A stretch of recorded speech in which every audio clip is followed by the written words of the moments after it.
শহর থেকে অনেক দূরে চারদিকে জঙ্গলে ঘেরা একটি গ্রাম ছিল। ওইখানকার মানুষ জঙ্গল থেকে কাঠ কেটে চাষাবাদ করে জীবনযাপন করত। কিন্তু বর্ষার সময় এই গ্রামের বৃষ্টিপাত এত বেশি হয় যে ওই গ্রামের মানুষের বাড়িঘর, চাষাবাদের জমি পানিতে ডুবে যায়। এই তো গেল বর্ষায় গ্রামে এমন বৃষ্টিপাত শুরু হয়েছে টানা 15 দিন। গ্রামের চৌকিদার মদনের শরীরটাও খারাপ। তার চাষাবাদের জমি, চাষ করা পুকুরের মাছ সব বৃষ্টির পানিতে ডুবে গেছে। এটা চিন্তায় চিন্তায় মদন চৌকিদার অসুস্থ। বিছানায় শুয়ে শুয়ে চৌকিদার মদন বলতে লাগলো, ওগো, আবার তো সব গেল। ঈশ্বর কেন বললো আমার সাথে এমন? ঈশ্বর যা করেন ভালোর জন্য করেন। পুরো গ্রাম তলিয়ে যেতে পারে, আর তুমি আছো তোমার চাষকৃত জমি নিয়ে। তোমার মতো লোক আমি দেখিনি বাপু। আরে তুমি চুপ করো। আমার সম্পত্তি নিয়ে আমি চিন্তা করব না তো কে করবে?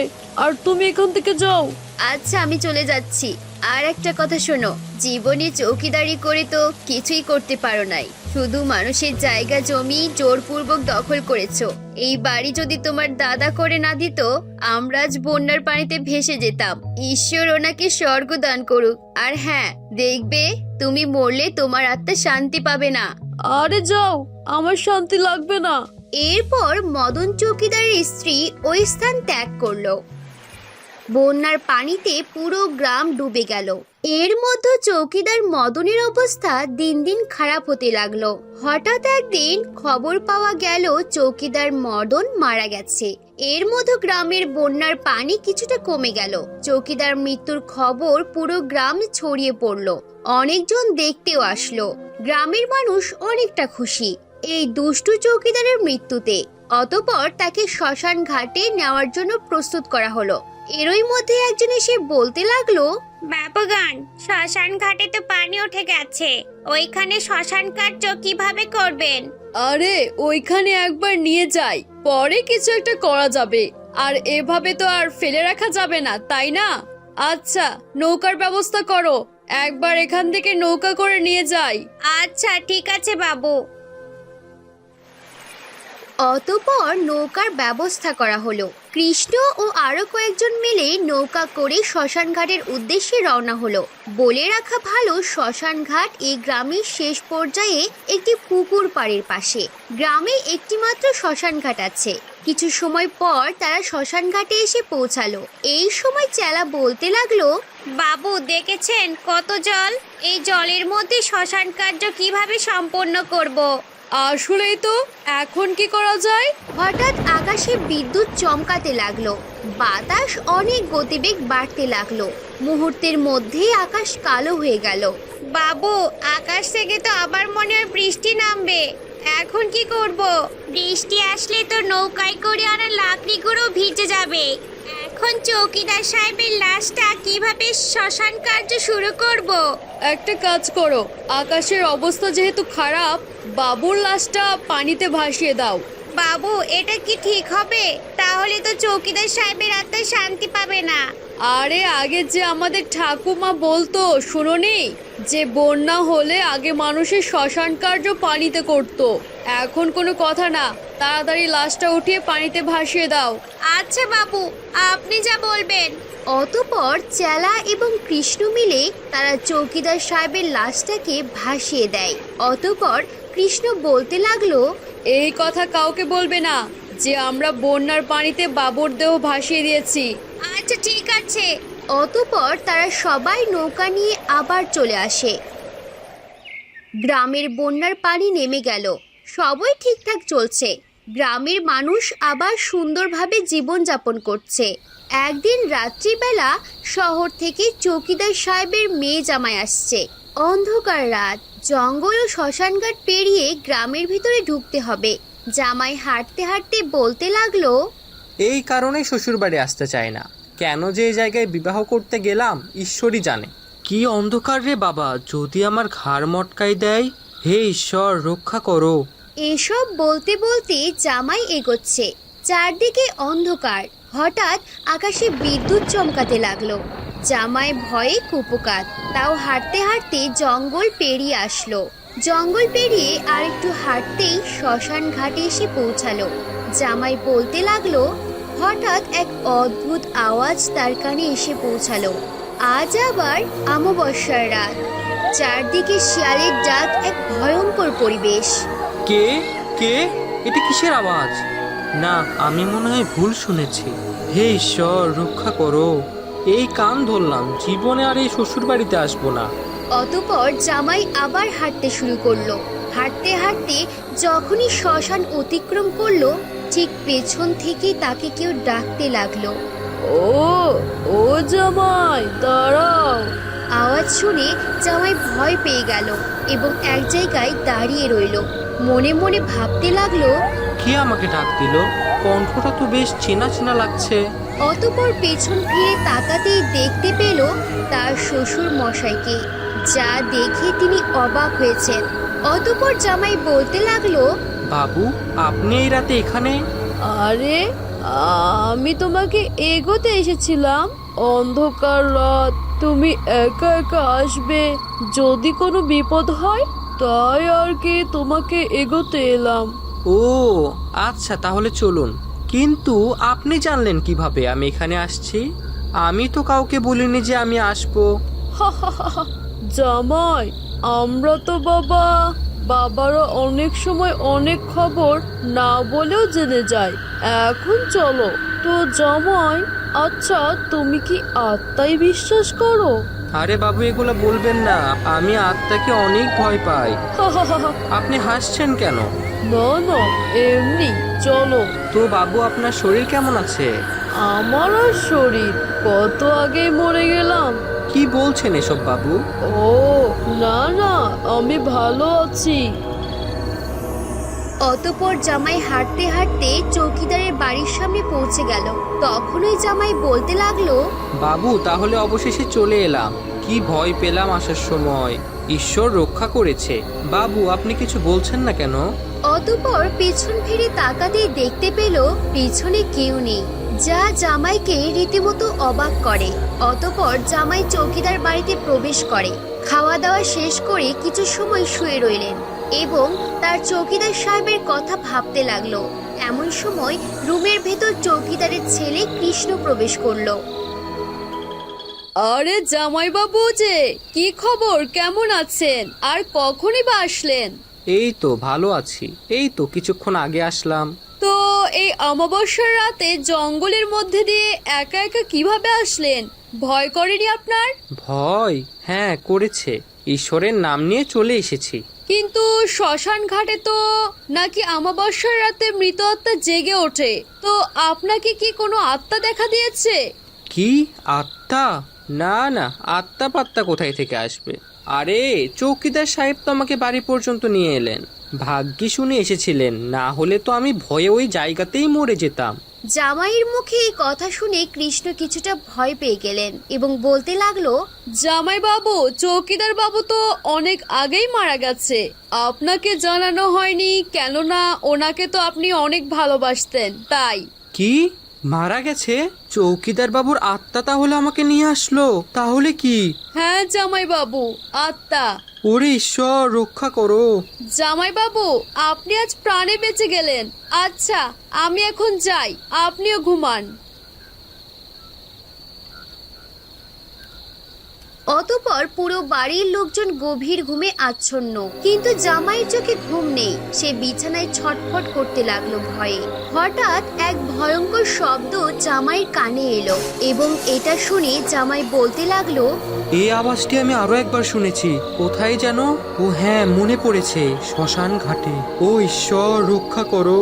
হঠাৎ এক কালো ছায়া জামাইয়ের কক্ষে প্রবেশ করলো, যা দেখে জামাই অজ্ঞান হয়ে গেল। কৃষ্ণ জামাইয়ের কক্ষে প্রবেশ করলো। প্রবেশ করে দেখতে পেল জামাই নিচে পড়ে ঘুমাচ্ছে। এটা দেখে কৃষ্ণ বলতে লাগলো, ও জামাই বাবু, উঠুন, নিচে পড়ে কেন ঘুমাচ্ছেন? তখন জামাই আস্তে আস্তে চোখ খোলে এবং উঠে বসলো। এরপর বলতে লাগলো, কৃষ্ণ, কাল আমার কক্ষে এক অদ্ভুত আওয়াজ আসে, যা এটা আগে আমি শ্মশানে শুনেছিলাম। অতঃপর এক লম্বা কালো ছায়া আমার কক্ষে প্রবেশ করে, যা দেখে আমি অজ্ঞান হয়ে যাই। কি সত্যি? হে ঈশ্বর, রক্ষা করো। কাল মনে হয় কোনো আত্মার নজর লেগেছে। আচ্ছা, একটু সাবধানে থাকবেন আর তাড়াতাড়ি ফ্রেশ হয়ে নিন। ফ্রেশ হয়ে নিচে আসুন, একসাথে খাবো। অতঃপর কৃষ্ণ কক্ষ ত্যাগ করলো। জামাই এবং কৃষ্ণ বসে বসে কথা বলছিল। ঠিক তখনই চেলা দৌড়ে এলো এবং বলতে লাগলো, ও বাবু, তাড়াতাড়ি চলুন, রতনের অবস্থা ভালো না, যে কোনো সময় মারা যেতে পারে। কি, আমাদের দালাল রতন? হ্যাঁ, রতন। জামাই বাবু, আপনিও চলুন, বাড়িতে তো মাও নেই, আপনি একা থেকে কি করবেন? আচ্ছা চলো। অতঃপর তারা সবাই দালাল রতনের বাড়িতে গিয়ে পৌঁছালো। ওই জায়গায় গিয়ে শুনতে পেল রতন মারা গেছে। সবাই কান্নাকাটি করছে। এমতাবস্থায় কৃষ্ণ সবাইকে উদ্দেশ্য করে বলতে লাগলো, আরে কান্না করলে তো চলবে না, ওনাকে তো শ্মশানে নিয়ে যেতে হবে। সবাই ধরো দেখি, শ্মশানে নিয়ে যেতে হবে তো।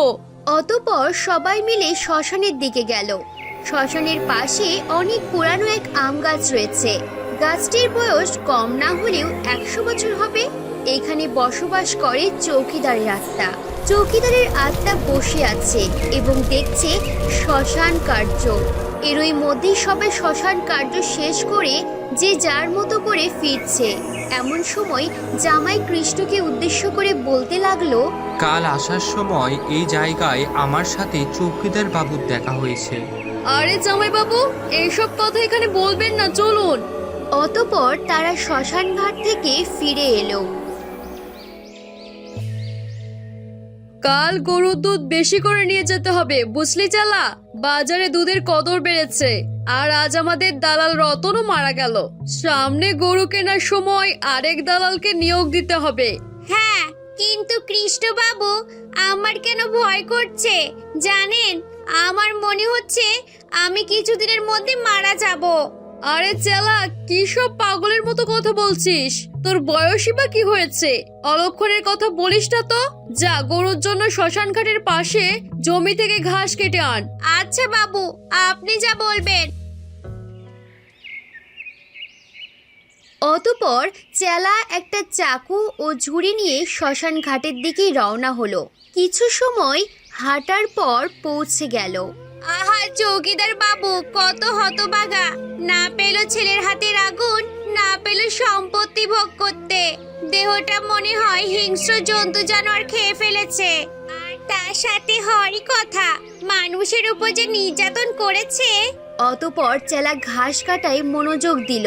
আর চেলার সকল কথা চৌকিদারের আত্মা শুনছে আর চোখ লাল লাল করে তাকিয়ে আছে এবং বলতে লাগলো, আরে আমার চেলা, তোকে কাজে রেখেছি আমি, আর তুই আমার নামে অপবাদ দিস? হা হা হা, আজ তোর একদিন কি আমার একদিন। অতঃপর আম গাছ থেকে চৌকিদারের আত্মা নেমে আসে চেলার পেছনে। আর অন্যদিকে চেলা আপন মনে ঘাস কাটতে ব্যস্ত। চৌকিদারের আত্মা পেছন থেকে চেলাকে ডাকতে শুরু করলো। চেলা, চেলা। কে কে আমাকে ডাকছে?